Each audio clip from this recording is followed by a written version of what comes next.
जय हो पवन पुत्र हनुमान की। आज मैं आपको मंगलवार के व्रत की कथा सुनाने जा रही हूँ, जो कि इस प्रकार है।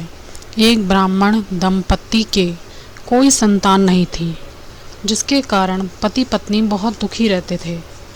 वह ब्राह्मण हनुमान जी की पूजा के लिए वन में चला गया। वह पूजा के साथ हनुमान जी से एक पुत्र की कामना प्रकट किया करता था। घर पर उसकी पत्नी भी मंगलवार का व्रत पुत्र प्राप्ति के लिए ही किया करती थी। मंगलवार के दिन व्रत के अंत में भोजन बनाकर हनुमान जी को भोग लगाने के बाद ही स्वयं भोजन ग्रहण करती थी। एक बार की बात है, मंगलवार का दिन आया, परंतु किसी कारण से वह मंगलवार के व्रत का भोजन नहीं बना सकी, जिससे कि ना तो उसने स्वयं भोजन किया और ना ही हनुमान जी को भोग लगाया, जिसके कारण वह भूखी ही सो गई। और उसने निश्चय किया कि अब वो अगले मंगलवार को ही हनुमान जी का भोग बनाकर हनुमान जी को भोग लगाकर ही अन्न ग्रहण करेगी। वह भूखी प्यासी 6 दिन तक पड़ी रही। मंगलवार के दिन तो उसे मूर्छा आ गई। तब हनुमान जी उसकी लगन और निष्ठा को देखकर प्रसन्न हुए। उन्होंने उसे दर्शन दिए और कहा, मैं तुमसे बहुत प्रसन्न हूँ। मैं तुमको एक सुंदर बालक देता हूँ, जो तेरी बहुत सेवा करेगा।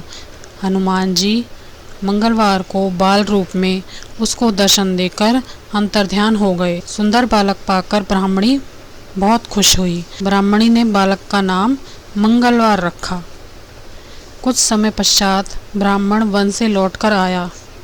प्रसन्नचित्त सुंदर बालक घर में क्रीड़ा करते देखकर वह ब्राह्मण पत्नी से बोला, यह बालक कौन है? पत्नी ने कहा, मंगलवार के व्रत से प्रसन्न होकर हनुमान जी ने दर्शन देकर मुझे ही बालक दिया है। ब्राह्मण ने पत्नी की बात पर विश्वास नहीं किया और उसने सोचा कि यह मुझसे झूठ बोल रही है। उसने सोचा यह उल्टा व्यभिचारिणी है, जिसके कारण मुझसे बात छुपा रही है।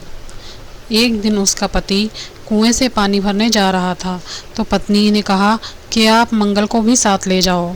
यह सुनकर वह मंगल को अपने साथ ले गया और पानी भरने के बाद मंगल को कुएं में ही धकेलकर वापस आ गया।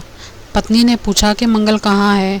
तभी मंगल मुस्कुराता हुआ घर आ गया। उसको देखकर ब्राह्मण आश्चर्यचकित हुआ।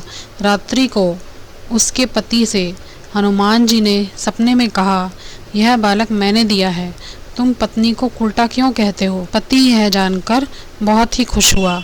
तब पति पत्नी दोनों ही जोड़े से मंगलवार का व्रत रखने लगे और अपना जीवन आनंदपूर्वक व्यतीत करने लगे।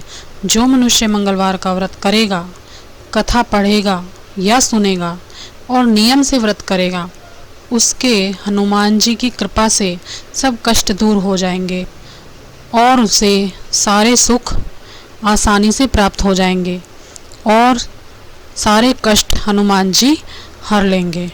आज की कहानी में इतना ही। अगर आपको मेरी कहानी पसंद आई हो तो मेरे चैनल को लाइक करना और सब्सक्राइब करना। Thank you very much.